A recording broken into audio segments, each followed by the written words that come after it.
கர்த்தருக்குள் பிரியமான அன்பு சகோதர சகோதரிகளே, ஆண்டவராகிய இயேசு கிறிஸ்துவின் நாமத்தினால் உங்களை ஆசீர்வதித்து இந்த செய்திக்குள்ளாக அழைக்கின்றோம்.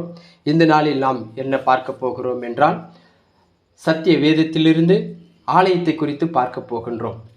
ஆலயம் ஏன் கொடுக்கப்பட்டது, ஆலயம் கொடுக்கப்பட்டதின் நோக்கம் என்ன என்பதற்காகவும், இந்நாட்களில் ஆலயம் கொடுக்கப்பட்டதின் நோக்கம் நிறைவேறி கொண்டிருக்கின்றதா, அதன்படி நடந்து கொண்டிருக்கின்றதா, அல்லது இந்த நாட்களில் அந்த ஆலயத்தின் காரியங்கள் நமக்கு தேவை இருக்கின்றதா என்பதை குறித்து சில காரியங்களை சத்திய வேதத்திலிருந்து நாம் வாசித்து அதற்குள்ளாக கடந்து செல்லுவோம். முதலாவது யாத்ராகம புஸ்தகம் 25ஆம் அதிகாரம் 8வது வசனத்தில் ஒரு வசனத்தை வாசிப்போம். அவர்கள் நடுவிலே நான் வந்து வாசம் பண்ண எனக்கு ஒரு பரிசுத்த ஸ்தலத்தை உண்டாக்குவார்களாக. இங்கு வானத்தையும் பூமியும் உண்டாக்கின வானாதி வானங்கள் கொள்ளக்கூடாத மகிமையின் தேவன் என்ன செய்கிறார் என்றால், நான் வந்து வாசம் செய்வதற்காக ஒரு ஆலயத்தை, ஒரு கூடாரத்தை மனிதர்கள் வாசம் செய்யக்கூடிய ஒரு இடத்தில் அமைக்கும்படியாகவும் மோசே என்ற ஒரு மனிதனை அழைத்து அந்த காரியத்தை கற்றுக் கொடுக்கின்றார். அந்த மோசே என்ற மனிதன் தேவன் சொன்ன வார்த்தையின்படியே அங்கு தேவன் எல்லாவற்றையும் அவர்களுக்கு சொல்லி, இந்த கூடாரத்தை இப்படித்தான் போட வேண்டும் என்று நான் உனக்கு காண்பிக்கும் வாசஸ்தலத்தின் மாதிரியின்படியையும் அதனுடைய எல்லா தட்டு முட்டுகளின் மாதிரியின்படியும் அதை செய்வீராக என்று தேவன் மோசேக்கு சொல்லியிருக்கின்றார். தேவன் சொன்னபடியே மோசேயும் இந்த பூமியில் அப்படி ஒரு கூடாரத்தை அமைத்தார். அந்த கூடாரம் அமைக்கப்பட்டு அந்த கூடாரத்தில் தேவன் வந்து வாசம் செய்தார். அந்த கூடாரத்தில் மகிமையான காரியங்களை இஸ்ரவேல் ஜனங்கள் கண்டார்கள். அந்த கூடாரம் பிறகு சாலமோன் ராஜா என்ற ஒரு மனிதனால் ஒரு பெரிய ஆலயமாக கட்டப்பட்டது. ஒரு மகிமையுள்ள ஆலயமாக கட்டப்பட்டு அந்த ஆலயம் ஆண்டவராகிய இயேசு கிறிஸ்து இருந்த காலம் வரைக்கும் அந்த ஆலயம் இருந்ததாகவும் சத்திய வேதம் சொல்லப்படுகின்றது. அந்த ஆலயம் கட்டப்படுவதற்கு குறைந்தபட்சம் 46 ஆண்டுகள் ஆனதாக சத்திய வேதத்திலும் சான்றுகள் உண்டு. இந்த 46 ஆண்டுகளாக கட்டப்பட்ட இந்த ஆலயத்தை குறித்து தான் இப்போது நாம் பார்க்க போகின்றோம்.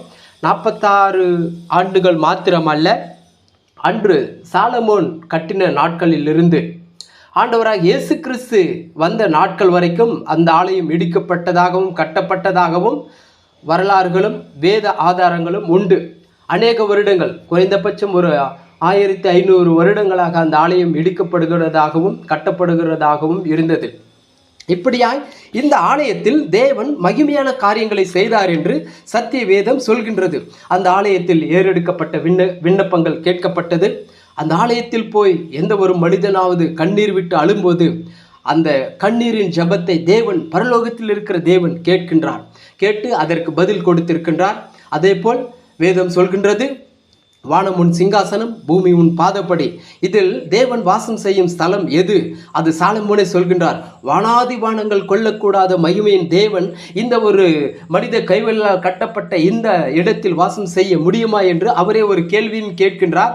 இருந்தாலும் அவருக்கு ஒரு இருந்த ஆசை நிமித்தம் அந்த ஆலயத்தை கட்டி முடித்தார். அந்த ஆலயத்தில் தேவன் வாசம் செய்தார். மகிமையான காரியங்களை தேவன் செய்து கொண்டு வந்திருந்தார். இப்படியாய் செய்து கொண்டு வந்திருந்த இந்த ஆலயத்தினுடைய காரியங்கள் என்னவென்றால், அந்த ஆலயம் அமைக்கப்பட்ட அந்த காரியங்கள் எப்படி என்றால், ஆலயம் அமைக்கப்படும் போது அது 3 பகுதியாக அமைக்கப்பட வேண்டும். பரிசுத்த பிரகாரம், பரிசுத்த ஸ்தலம், மகா பரிசுத்த ஸ்தலம் என அமைக்கப்பட்டு, அந்த பிரகாரத்தில் என்ன இருக்கும் என்றால், அந்த பிரகாரத்தில் வந்து ஒரு அந்த ஆலயத்திற்கு போவதற்காக ஒரு வாசல் இருக்க வேண்டும். வாசல் உள்ளே போன பிறகு அங்கு ஒரு பலிப்பிடம் இருக்க வேண்டும். பலிப்பிடம் அடுத்து ஒரு தண்ணி தொட்டி இருக்க வேண்டும். இது பிரகாரத்தில் இருக்க வேண்டிய காரியங்கள். அடுத்து பரிசுத்த ஸ்தலம். அந்த பரிசுத்த ஸ்தலத்தில் என்ன இருக்க வேண்டும் என்றால், அது குத்துவிளக்கு, கிருபாசன பெட்டி, அடுத்தது அப்பங்கள் உள்ள மேஜை. இப்படியாய் 3 காரியங்கள், கிருபாசன பெட்டி அல்ல, தூபப்பீடம். இப்படியாய் 3 காரியங்கள் அங்கு இருந்தது. மகா பரிசுத்த ஸ்தலத்தில் கிருபாசன பெட்டி என்று ஒன்று இருந்தது. அதற்குள் மன்னா, துளிர்த்தக்கோல், 10 கட்டளை என சட்டதிட்டங்கள் இருந்தது. இப்படியாய் வடிவமைக்கப்பட்டு அந்த ஆலயம் எதற்கு இப்படி கொடுக்கப்பட்டது என்றால், இந்த ஆலயத்தினுடைய ஆராதனை முறைகளையும் பலிகள், ஓய்வு நாட்கள், ஆராதனை முறைகள், ஆசாரியர்கள், இப்படி இந்த ஆலயத்திற்குள் இருக்கிற எல்லா சட்டதிட்டங்களும் ஆவிக்குரிய வாழ்க்கையில் ஒரு புதிய ஆலயம் வருகின்றது. அந்த ஆலயத்தில் இப்படியாய் மனிதன் நடந்து கொள்ள வேண்டும் என்று ஒரு நிழலாக கொடுக்கப்பட்டது தான் பழைய ஏற்பாட்டு ஆலயம். அதற்காகத்தான் இந்த ஆலயம் கொடுக்கப்பட்டது. இந்த ஆலயம் எது வரைக்கும் கொடுக்கப்பட்டது என்றால், ஆண்டவராகிய இயேசு கிறிஸ்து சிலுவையில் மரிக்கும் வரைக்கும் இந்த ஆலயம் கொடுக்கப்பட்டது. அது வரைக்கும் அந்த ஆலயத்தில் எல்லா தேவ மகிமை, தேவ வல்லமை, எல்லா காரியங்களும் நடந்து கொண்டிருந்தது. அந்த ஆலயத்தில் இருந்த காரியத்திலிருந்து அநேக வல்லமைகள் புறப்பட்டது. இப்படியாய் நடந்து கொண்டிருந்த இந்த ஆலயம் எதற்கு கொடுக்கப்பட்டது என்று நாம் பார்ப்போமானால், வரப்போகிற ஒரு நிஜமான ஆலயத்தை குறித்து ஒரு நிழலாக கொடுக்கப்பட்டது தான் இந்த பழைய ஏற்பாட்டு ஆலயம். அதற்காக கொடுக்கப்பட்டது. அடுத்ததாக ஏன் கொடுக்கப்பட்டது என்றால், அந்த மல்கியாவின் புஸ்தகம் 3ஆம் அதிகாரம் 10வது வசனத்தை நாம் வாசிக்கும் போது அங்கு ஒரு காரியத்தை தேவன் நமக்கு சொல்கின்றார். என்ன சொல்கிறார் என்றால், என் ஆலயத்தில் ஆகாரம் உண்டாயிருக்கும்படி தசம பாகங்களை எல்லாம் பண்டக சாலையிலே கொண்டு வாருங்கள். அப்பொழுது நான் வானத்தின் பலகணிகளை திறந்து இடம் கொள்ளாமல் போக மட்டும் உங்கள் மேல் ஆசீர்வாதத்தை வருஷிக்க மாட்டோனோவென்று அதனால் என்னை சோதித்து பாருங்கள் என்று சேனைகளின் கர்த்தர் சொல்லுகிறார். கர்த்தருக்கு பிரியமானவர்களே, ஆலயம் கொடுக்கப்பட்டதின் நோக்கம் அநேக காரியங்கள் உண்டு. அதில் நாம் ஒரு சில காரியங்களை பார்க்கின்றோம். ஒன்று, நிஜம் வரப்போகின்றது. அந்த நிஜத்தை எப்படி பாதுகாத்து கொள்ள வேண்டும், எப்படி ஆராதிக்க வேண்டும் என்பதை நிழலாக மாம்சத்திலாவது தேவன் இங்கு செய்து காட்டினார். ஆனால் இன்றைக்கு அது ஆவிக்குரிய வாழ்க்கையில் கொண்டு வரப்படுகின்றது. இந்த மாம்ச வாழ்க்கை முடிந்து போகின்றது. இந்த மாம்ச ஆலயம் முடிய போகின்றது, முடிந்தது. இதை கற்றுக் கொடுப்பதற்காகத்தான் இந்த ஆலயத்தை கொடுத்தது. நோக்கம் இதுதான். என்ன? முதலாவது, இது நிழல், நிஜம் வரப்போகின்றது ஒன்று. அடுத்து, இந்த ஆலயத்தில் ஆகாரம் உண்டாயிருக்கும்படி. ஏனென்றால் திக்கற்ற பிள்ளைகள், விதவைகள், கைவிடப்பட்டவர்கள், இப்படியாய் தேசத்தில் எத்தனையோ ஏழை எளிய மக்கள் இருப்பார்கள். இந்த மக்களுக்கு இந்த ஆலயத்தில் எப்போதும் ஒரு ஆகாரம் இருக்க வேண்டும். இந்த ஆகாரத்தினால் மனிதனுடைய பசியை போக்கவும், அந்த ஆலயத்தில் ஒரு அடைக்கலம் இருக்கவும் தேவன் இந்த ஆலயத்தை ஏற்படுத்தி கொடுத்தார். இந்த ஆலயத்தில் என்ன உண்டு? ஆகாரம் இருக்கும்படியாக. அதற்காகத்தான் தேவன் இரண்டாவது காரியமாக ஆலயத்தை ஏற்படுத்தினார். இங்கு என்ன நடந்தது என்றால், நாம் பார்க்கின்றோம், என் ஆலயத்தில் ஆகாரம் உண்டாயிருக்கும்படி தசம பாகங்களை எல்லாம் பண்டக சாலையில் கொண்டு வாருங்கள். அப்படி கொண்டு வராததினால்தான் இங்க என்ன நடக்குது என்றால், இந்த தேசத்தில் சாபம் நடக்குது என்று சொல்றார். கொண்டு வந்தால் ஆசீர்வாதம், கொண்டு வரவில்லை என்றால் சாபம் நடக்கிறது என்று தேவன் சொல்கின்றார். என்ன சொல்கின்றார்? அதிலே 3-5 பார்ப்போம். நான் நியாயத்தீர்ப்பு செய்யும்படி உங்களிடத்தில் வந்து சூனியக்காரருக்கும் விபச்சாரக்காரருக்கும் பொய்யான எடுக்கிறவர்களுக்கும் எனக்கு பயப்படாமல் விதவைகளும் திக்கற்ற பிள்ளைகளும் ஆகிய கூலிக்காரரின் கூலியை அபகரித்து கொள்ளுகிறவர்களுக்கும் பரதேசிக்கும் அநியாயம் செய்கிறவர்களுக்கும் விரோதமாக தீவிரமான சாட்சியாய் இருப்பேன் என்று சேனைகளின் கர்த்தர் சொல்லுகின்றார். ஆம், கர்த்தருக்கு பிரியமானவர்களே, இந்த வசனத்தை நன்றாக சிந்தித்து பாருங்கள். இந்த வசனம் யாருக்காக சொல்லப்பட்டது?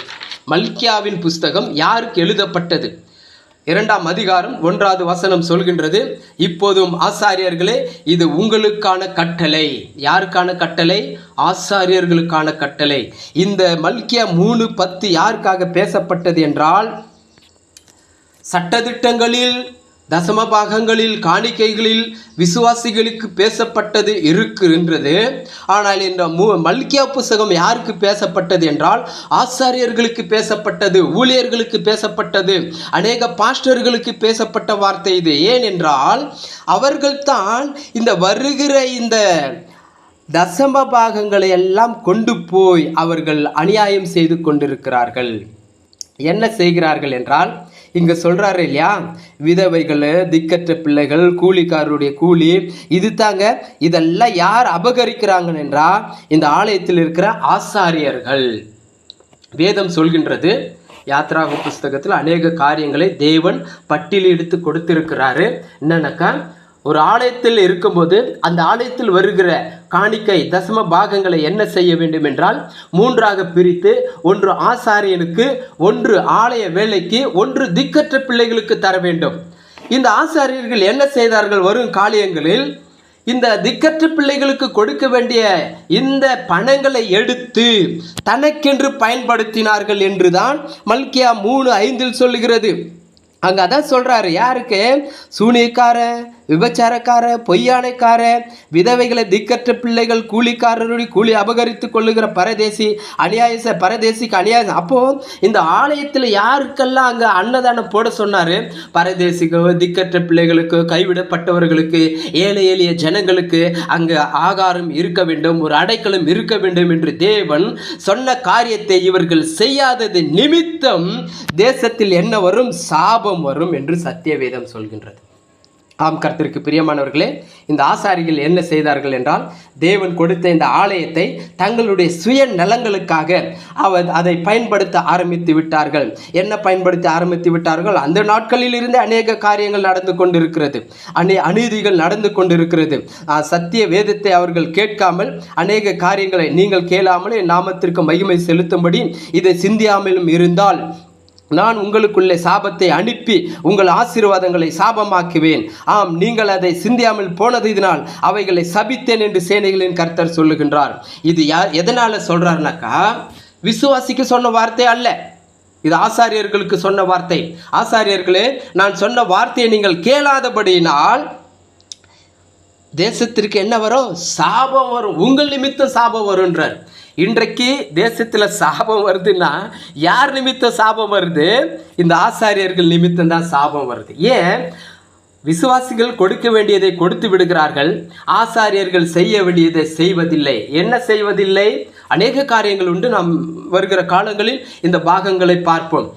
இந்த ஒரு பாகத்தை எடுத்து ஏழை எளிய ஜனங்களுக்கு செய்யாமல் அதை தங்களுடைய சுயநலங்களுக்காக பயன்படுத்தி விட்டார்கள். பயன்படுத்தி விட்டதும் அல்லாமல் இந்த ஆலயத்தை இவர்கள் என்ன செய்ய போகிறார்கள்? என்ன செய்தார்கள் என்றால், தன்னுடைய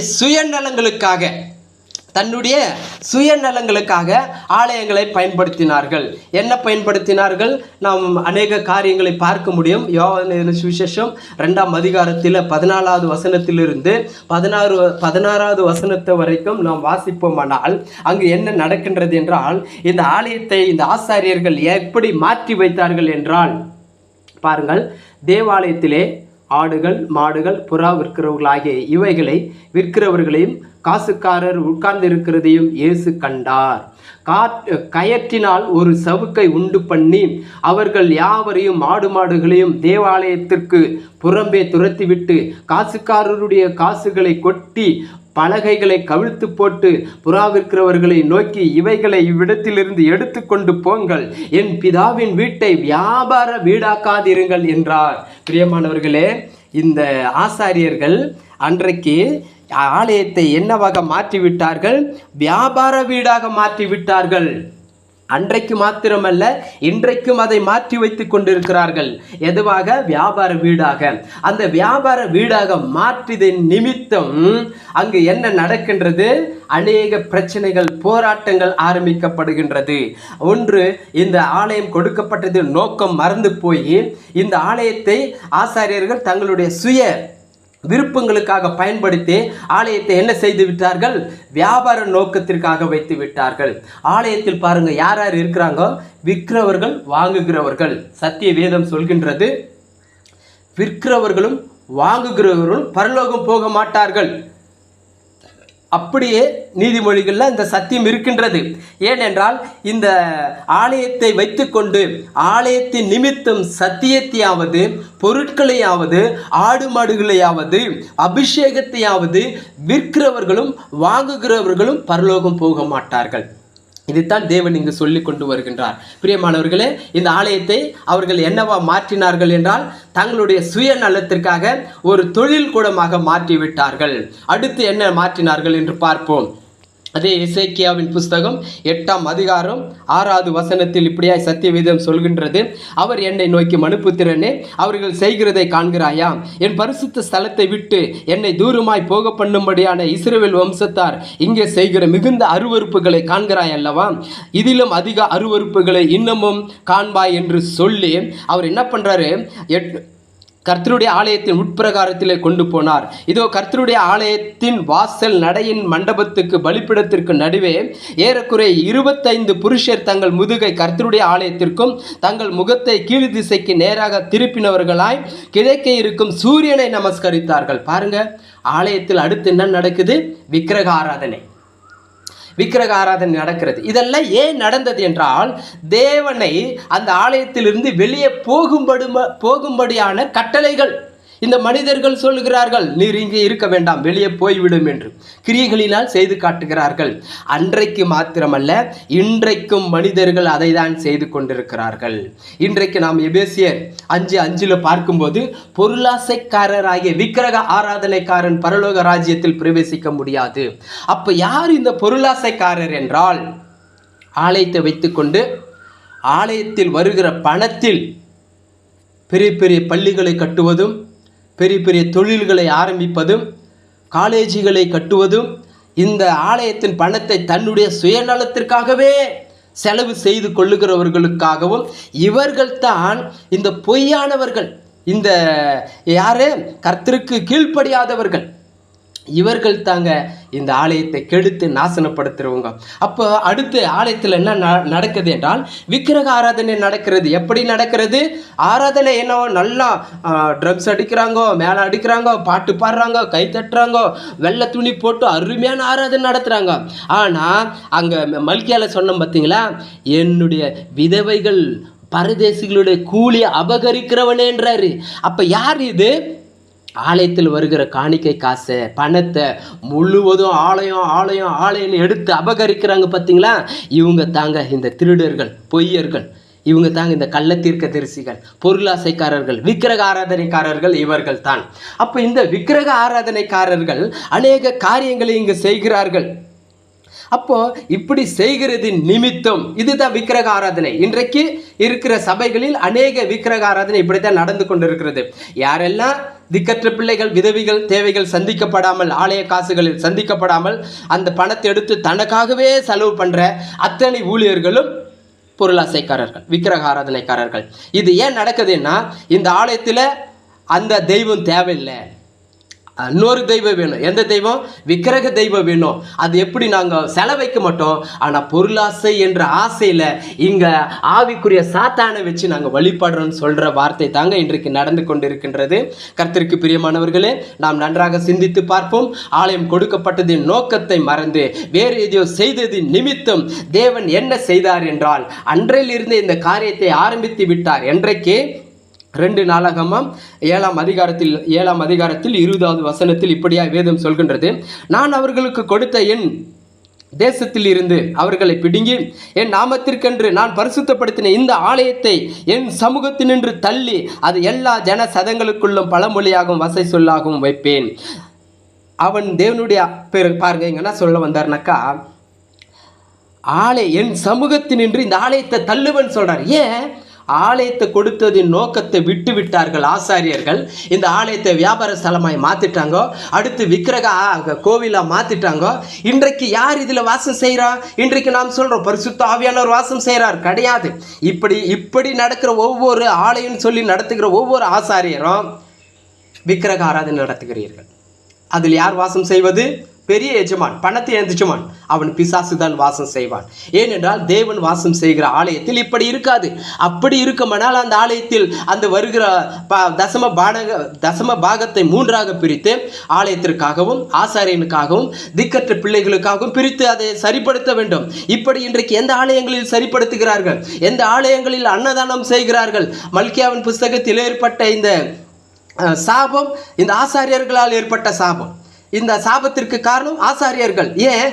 அந்த அன்னதானம் கொடுக்கப்பட்டதை மறுத்து இவர்கள் தங்களுக்கு வைத்து ரொப்பிட்டா போதுன்ட்டு செய்கிறது நிமித்தம் இன்றைக்கு சாபம் இருக்கின்றது. பிரியமானவர்களே, இதை நன்றாக சிந்தித்து பாருங்கள். அடுத்து இவர்கள் போடுகிற வேஷம் என்ன தெரியுங்களா? அதே எரேமியாவின் புஸ்தகம் 7ஆம் அதிகாரத்தில் ஒரு காரியத்தை சொல்றாரு. 4வது வசனத்தில், கர்த்தருடைய ஆலயம், கர்த்தருடைய ஆலயம், கர்த்தருடைய ஆலயம் இதுவே என்று சொல்லி பொய் வார்த்தைகளை நம்பிக்கொள்ளாதிருங்கள். இந்த பொய்யான மனிதர்கள் தான் எப்ப பார் கர்த்தரின் ஆலயம், கர்த்தரின் ஆலயம் என்று சொல்லுவார்கள். பழைய ஏற்பாட்டில் சொல்லலாம், தப்பு கிடையாது. ஆனால் புதிய ஏற்பாட்டில் சொல்லக்கூடாது. ஏனென்றால் அவர்களுக்கு சத்தியம் புரியவில்லை என்று அர்த்தம். ஏனென்றால் புதிய ஏற்பாட்டில் இந்த பழைய ஏற்பாட்டு ஆலயம் கிடையாது. புதிய ஏற்பாட்டு ஆலயம் வந்து ஆண்டவராகிய இயேசு கிறிஸ்து. அப்போ அந்த ஆலயத்தை குறித்து தான் பேச வேண்டும். அந்த ஆலயத்தில் காணிக்கையை வாங்கி அவருக்கு ஒன்று கொடுக்க போறதில்லை. மனிதன் வாழ்வதற்கான ஒரு காரியம் வேண்டுமே அல்லாமல் இந்த திக்கற்ற பிள்ளைகளின் காரியத்தை தேவன் அன்று முதல் இன்று வரைக்கும் வழி நடத்தி கொண்டிருக்கிறார். இந்த அநீதிகள் நடந்ததினால் இந்த ஆலயத்தை என்ன செய்தார்? தேவன் முடிவுக்கு கொண்டு வந்து விட்டார்.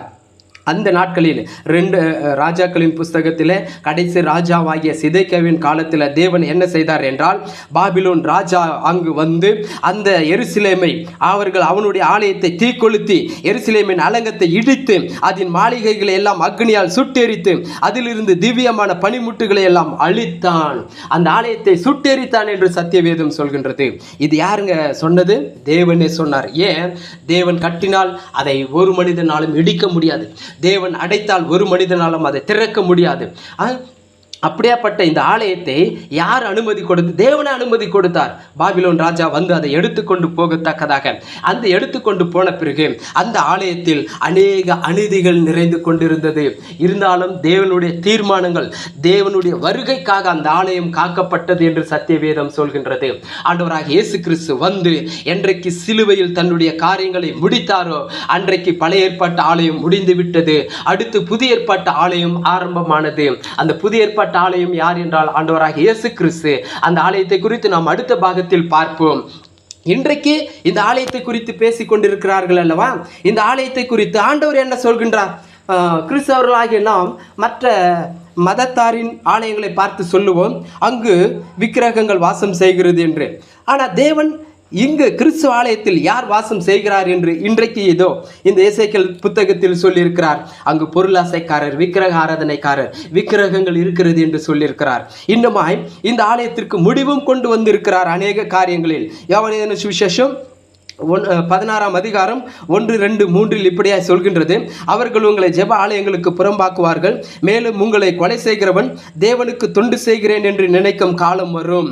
ஏனென்றால் உண்மையான மனிதர்கள் எழும்பி சத்தியத்தை அறிந்த பின்பு சத்தியத்தை அறிவீர்கள், சத்தியம் உங்களை விடுதலையாக்கும் என்று அந்த சத்தியத்தை அறிந்தவர்கள் இந்த சத்தியத்தை அறியாத மனிதர்களிடத்தில் கேட்கும்போது, இந்த சத்தியத்தை அறியாதவர்கள் யார் என்றால் ஆலயம் ஆலயம் என்று ஆலயத்தில் ஆணி அடித்துக் கொண்டிருக்கிறார்கள் அல்லவா? இவர்கள் தான் சத்தியத்தை அறியாதவர்கள். இவர்கள் என்ன செய்வார்கள்? சத்தியத்தை அறிந்த பிள்ளைகளை ஆலயத்தில் வைக்க மாட்டார்கள், வெளியே துரத்தி விடுவார்கள். ஆலயத்தில் இருந்து வெளியே வந்த ஒவ்வொரு விசுவாசிகளே, ஒவ்வொரு ஊழியர்களே, நீங்கள் தான் தேவனால் அழைக்கப்பட்டவர்கள். ஆலயத்தில் இருக்கிறவர்கள் யார் தெரியுமா? இதோ அடுத்த 3வது வசனம் சொல்லுகிறார் பாருங்கள்.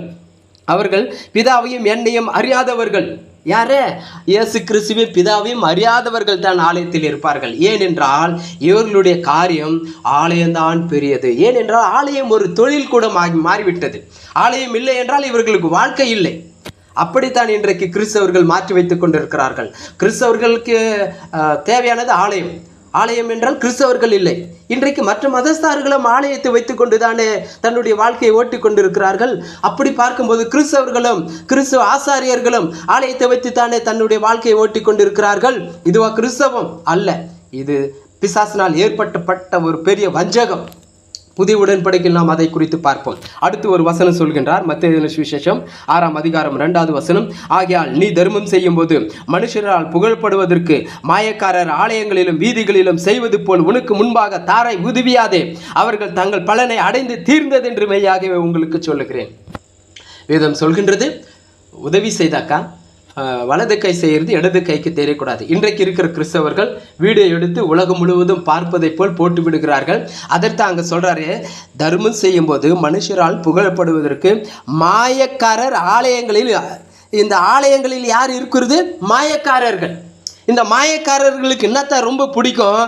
தாரை ஊதுவிக்கிறது. இன்னும் புகழப்படுவேன். அது மத்தேயு 23 சொல்றாரு, ஆலயங்களிலோ வந்தனோ போகையிலோ வருகையிலோ ரபி ரபி என்று அழைக்கப்படுவதற்கும் அவங்களை இப்படி அவங்கள மேன்மைப்படுத்த இந்த மேன்மைக்காரர் தான் இந்த ஆலயத்தில் இருப்பாங்க. இந்த மேன்மைக்காரர்கள் இந்த ஆலயத்தில் இருப்பதினால் முற்றிலும் இந்த ஆலயத்தின் காரியத்தை தேவன் முடிவுக்கு கொண்டு வந்து விட்டார். மத்திய 24 சொல்றாரு, இந்த ஆலயம் ஒரு கல்லின் மேல் ஒரு கல் இராதபடி இடிபடும் நாட்கள் வரும் என்று சொன்னார். அப்படியாய் அடுத்ததாக கிபி 70 தீத்துராயன் ரோம அரசன் வந்து இந்த எருசலேமை முற்றிலுமாக அழித்து அங்கு தீக்கொளுத்து விட்டு ஒரு கல்லின் மேல் ஒரு கல் இராதபடி எடுத்து போட்டு எல்லாவற்றையும் சூறையாடி விட்டார் என்ற சரித்திரமும் உண்டு. இயேசு கிறிஸ்துவும் சொல்லிவிட்டார், ஒரு கல்லின் மேல் ஒரு கல் இராதபடி இடிபடும் நாட்கள் வரும். வந்தது, எடுத்தது, எல்லாம் அழித்து கொண்டு போனது. அந்த ஆலயம் இடிக்கப்பட்டு இன்றைக்கு 2024 ஆனது. இன்ற வரைக்கும் எருசலேமில் ஒரு ஆலயம் கட்ட முடியவில்லை. ஏன்? தேவன் இடித்தால் இடித்தது தான், தேவனால் தான் கட்ட முடியும். தேவன் கட்டப்படுகின்ற ஆலயம் எருசலேமில் அல்ல, அது உங்களுக்குள்ளும் எனக்குள்ளும் இருக்கிறது. அது 3வது பாகத்தில் பார்ப்போம். கர்த்தருக்கு பிரியமானவர்களே, ஆலயம் கொடுக்கப்பட்டதின் நோக்கம், ஒரு உண்மையான ஆலயம் வரப்போகின்றது. அந்த ஆலயத்தில் எப்படி தொழுகை நடக்க வேண்டும் என்று மாம்சத்தில் அங்கு பலிகள், ஆராதனைகள், ஆசாரியர்கள், ஓய்வு நாட்கள் பிரகாரம் பரிசு ஸ்தலம், மகா பரிசுத்த ஸ்தலம் என போட்டு காண்பித்தார். அது ஆவிக்குள்ளாக நமக்குள் வருகின்றது.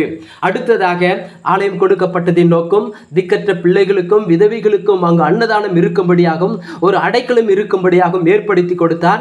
அதை இன்றைக்கு என்ன செய்து விட்டார்கள்? ஆசாரியர்கள் சுயநலங்களுக்காக பணங்களை சேகரித்து பள்ளிகளை கட்டுவதும், காலேஜுகளை கட்டுவதும், தொழில்களை ஆரம்பிப்பதும் இப்படியாய் மாற்றிவிட்டார்கள். அதனால் தேவன் ஆலயத்தை முடிவுக்கு கொண்டு வந்து இந்த மனித கைவேலைகளால் கட்டப்பட்ட ஆலயத்தை முடிவு உண்டாக்கினார்.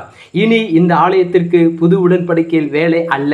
தயவு செய்து புரிந்து கொள்ளுங்கள். கர்த்தருக்கு பிரியமானவர்களே, அடுத்த பாகத்தில் உண்மையான இன்னும் 2 ஆலயங்கள் உண்டு.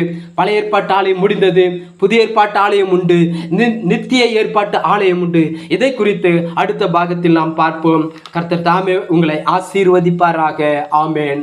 God bless you.